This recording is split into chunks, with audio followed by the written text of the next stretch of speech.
Alam niyo po ba na para sa confidential funds yung pondong yan? Hindi No, rin Your po, Honor. di ba? And you're not required to ask. Yes. Hindi rin kayo nagtatanong talaga. Yes. Okay.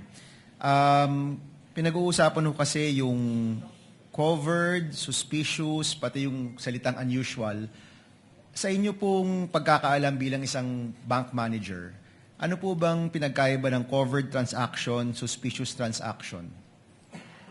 Ang covered transaction po is automatic po yung inire-report sa AMLC. May system po ang Land Bank na ang mga transactions ng bangko na in excess of 500,000 ay automatic na nakareport. Ang suspicious transaction naman po ay pagka mayroon kaming nakita kay malaking amount, kay maliit, basta parang doubtful yung transactions, kailangan po namin i-report as STR. Okay, Suspicious so transaction. yung covered transaction po, tama po ba na walang human intervention ito? Sa sistema lang po ito? The STR? Sa covered transactions, Covered may wala human po. intervention po ba ito? Wala pong human intervention. System po yan. Ano po ito? Papasok o palabas o encashment o basta kahit anong above 500,000? Yes, sir. Kahit na ano po, above, in excess of 500, naka-report po siya. Okay, so we can safely assume that this transaction was covered. Well, you don't want to deduce that, no? Ayaw niyo pong sabihin. Yes. Yung suspicious, sino po ang nagde-determine na suspicious ang isang transaction? Who determines that? Sa amin po, sa branch, pagka po may napansin kami, ako po ang nagre-report niyan din. Kayo po, wala hong ibang pwedeng mag-report or ang branch manager lang po yung pwedeng mag-report? Ako kasi yung nagre-report, ako yung nagsasign ng report. Okay. So, ito po, tinanong ko rin po ito kanina dun sa manager ng Land Bank, pero nais ko lang po marinig rin po sa inyo. Nagkaroon po ba ng suspicious reporting ng transaksyong ito sa AMLA? Hindi po kami pwedeng mag-divulge ng any information regarding sa reporting po ng STR, Okay. sir. And nasa batas naman po yan na hindi ho kayo pwedeng mag-divulge. Yes. Yung sinabi niyo po kaninang unusual, iba po yun sa suspicious? Iba po. Okay. Can you help me understand ano po yung pinagkaiba ng unusual at suspicious sa inyo pong perspektiba? Unusual meaning, kakaiba lang yung transaction, pero not necessarily suspicious. Okay. Yung suspicious po, tama po ba may eksaktong definisyon yan sa mga batas natin? Yung unusual po ay inyo lang pong pakiwari? Yes, sir.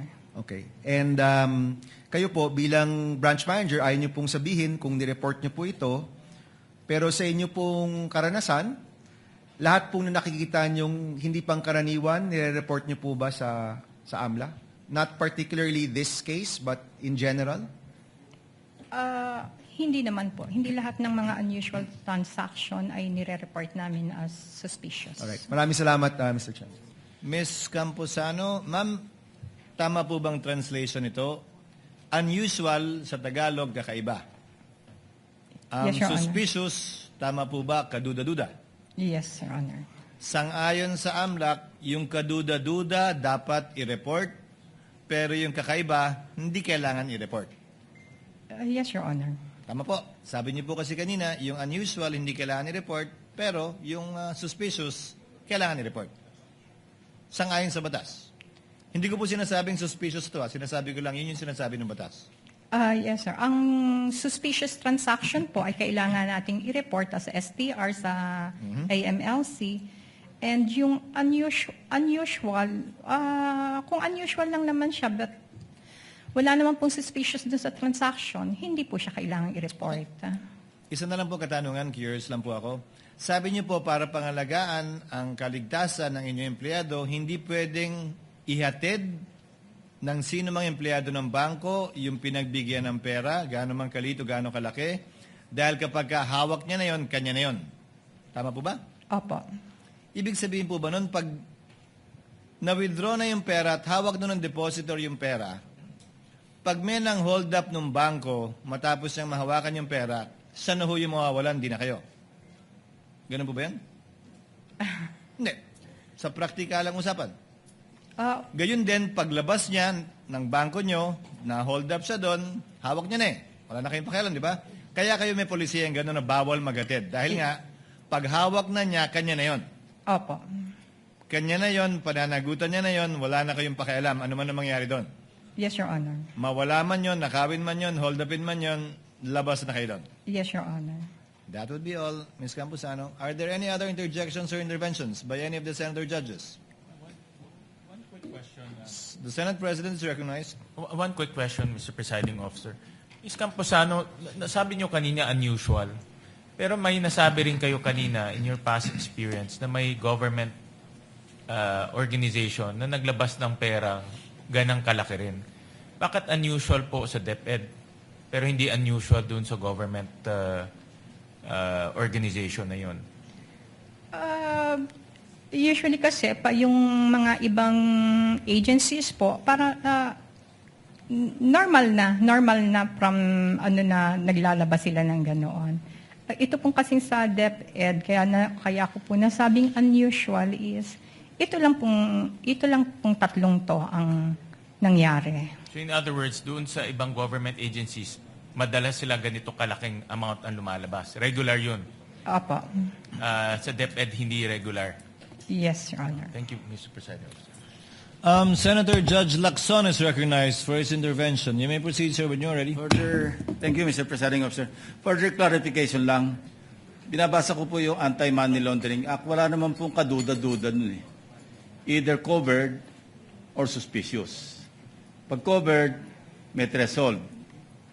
Maski hindi suspicious, kailangan report kung above the threshold amount, which is 500. Wala po sa batas yung kaduda-duda eh. Either it's suspicious or covered. Yes. Transaction.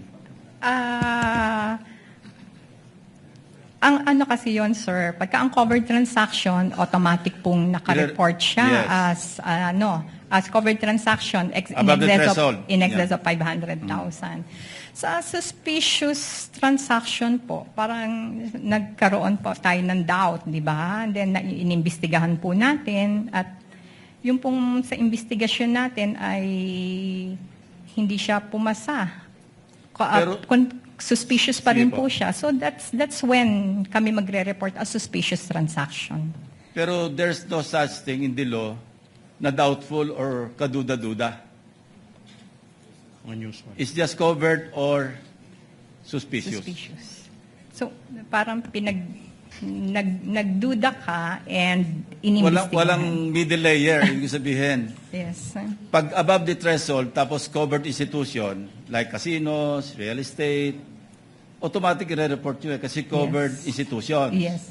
Ngayon, ordinary depositor, pumunta sa bangko, nag-deposit o nag-withdraw ng more than 500, that's above the threshold, it becomes a covered transaction. Yes, sir. So wala akong kaduda-duda. Yes, sir. Suspicious lang. Wala yung middle. It's either you categorize it into covered or suspicious. Wag na ho tayo mag-usap ng kaduda-duda. Or unusual pala, sorry. Wag na natin pag-usapan yung unusual. Either kaduda-duda lang or covered. Yes, sir. Thank you. Senator Judge Villanueva for his second round. Yes, no, Mr. President.